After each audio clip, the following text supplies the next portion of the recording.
কিছু মানুষ রয়েছে তারা নেগেটিভ কথা বলতেই ভালো। শুভর সাথে এটা আমার চতুর্থ সিনেমা। মিথিলার জন্য অনেক অনেক শুভকামনা থাকবে। আমার এক্সপ্রেসো শট এমন এমন এনার্জেটিক 2-3 দিন ঘুম আসে না। ইয়েস, আমার এক্সপ্রেসো শট।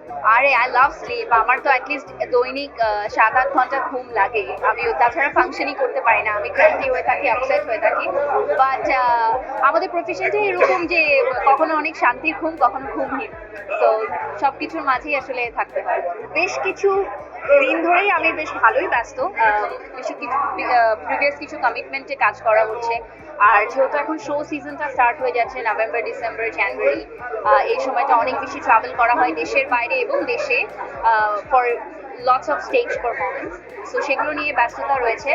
আর এই মুহূর্তে আমি আমার গানের কাজ করছি। খুব শীঘ্রই আমার একটা সিঙ্গেল রিলিজ হবে। একটা সিনেমা সাইন করেছি, ওটা প্রিপারেশনস চলছে। তো ইয়েস, আলহামদুলিল্লাহ কিছু নতুন ব্র্যান্ড সাইন করেছি। সো ওগুলো নিয়ে একটু বেশ ব্যস্ত। খুবই ভালো লাগছে। আমার মনে হয় যে এভাবেই কিন্তু আমরা আসলে বিদেশের মানচিত্রে নিজের দেশের নামটাকে আরো বেশি পরিপুক্তভাবে স্থাপন করতে পারবো। এবং শিল্প, সাহিত্য, সংস্কৃত বা এনি কাইন্ড অফ গ্ল্যামারাস ওয়ার্কের এটাই একটা প্লাস পয়েন্ট যে it spreads like a wild fire. So মিথিলার জন্য অনেক অনেক শুভকামনা থাকবে। আশা করি ও যেন মিস ইউনিভার্সের মুকুটটা নিয়েই যেন বাংলাদেশে ফেরত আসে। এটা আমার মনে হয় বাংলাদেশের মানুষের এটা একটা অনেক বড় একটা ব্যাপার হচ্ছে কি তাদের একাত্মবোধটা অনেক রয়েছে। তারা যদি কোনো কিছু মন থেকে চায় they actually can have. Even আমি আমার নিজের ক্ষেত্রেও দেখেছি যে আমি অনেক মানুষের ভালোবাসা পেয়েছি। So I think it's a blessing যে আমরা বাংলাদেশে জন্মগ্রহণ করেছি এবং বাংলাদেশকে আরো এগিয়ে নিয়ে যেতে যেন ভবিষ্যতে পারি এমনটাই চেষ্টা করি।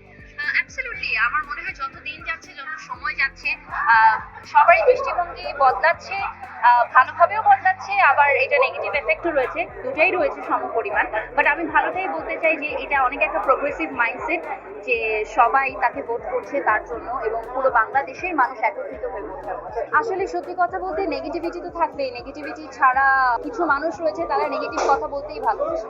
এখন তাদের সাথে আমি যুদ্ধ করে বা তাদের সাথে যদি আমি কোনো রকম একটা কম্পিটিশনে লাগে, কেন কথাটা বললো যে নিজের সময় নষ্ট। বরঞ্চ যারা অ্যাকচুয়ালি নিজে কষ্ট করে ওই জায়গায় ঢুকে ভোটটা করছে আমরা তাদেরকে সাপোর্ট করি। নতুন যে গানটা আসছে এটা আসলে ফুয়াদ ভাই এবং সঞ্জয়ের সাথে করা। ফুয়াদ ভাই আমার অনেক পছন্দের একজন মিউজিশিয়ান। আমি ছোটবেলায় যখন রেডিওতে কাজ করতাম তখন I used to play his songs a lot and then after certain time তার সাথে তিনি বিদেশে চলে যায়, তো ওভাবে যোগাযোগ হয়নি। দেন আমরা আবার 2021-22-এর দিকে প্ল্যান করি যে আমি আপনার সাথে একটা গান করতে চাই। So it's for me it's like a childhood dream come true. And ভিডিওটা actually I am planning to create something really different. So let's see. ঠিকানা বাংলাদেশ একটা চমৎকার সিনেমা। আসলে অনেক সময় আমরা অনেক ধরনের কথা শুনি না যে সবসময় ফারিয়াকে কমার্শিয়াল সিনেমাতেই দেখছি, ওর চুলকোলা বাতাসে উঠছে স্লো মোশনে, everything. I love that, I actually love that. But ঠিকানা বাংলাদেশে ভিন্ন ফারিয়া পাবেন। এমনও হয়েছে যে শুটিং এর বেশ কিছু সিনে দেখা গেছে যে আমি শুট করতে করতে আমার মেস্তা পড়ে গেছে এবং the tan is on my face. So it is a beautiful movie, it is a beautiful story line. Anam Biswas খুব চমৎকার বানিয়েছে, শুভ খুবই ভালো অ্যাক্টিং করেছে এবং আমার মনে হয় দর্শকদের একটা ভিন্ন ধরনের একটা সিনেমা দেখার এবার সুযোগ হবে। 16 ডিসেম্বরে একটা গান আসার কথা রয়েছে। আমি ঠিক জানি না আসলে এখনো আসবে কি আসবে না, বাট খুবই সুন্দর একটা গান এবং পুরোটার ভিজুয়ালাইজেশন এত চমৎকার করেছে। আমরা অনেকদিন ধরে শুট করেছি ঠিকানা বাংলাদেশের। তো আশা করি দর্শকের ভালো লাগবে। শুভর সাথে এটা আমার চতুর্থ সিনেমা। ও আসলে এখন এগিয়ে আছে বাকি সব হিরোদের থেকে। ওর সাথে আমার সবচেয়ে বেশি কাজ হয়েছে এখন পর্যন্ত এবং খুবই ভালো।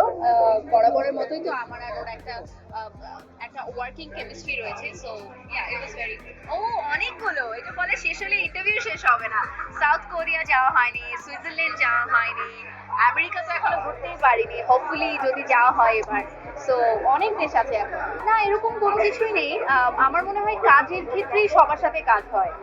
যেমন শুভর সাথেও কাজ হয়েছে শুধু ওয়ার্কিং এক্সপিরিয়েন্সের ক্ষেত্রে এবং আমার মনে হয় যদি এমন কোনো সিনেমা আসে যেখানে director, producer, even Shakib himself মনে করে যে না এটা নুসরাত ফারিয়ার সাথে করা যাবে, I am sure we will do it because we have a very good working equation.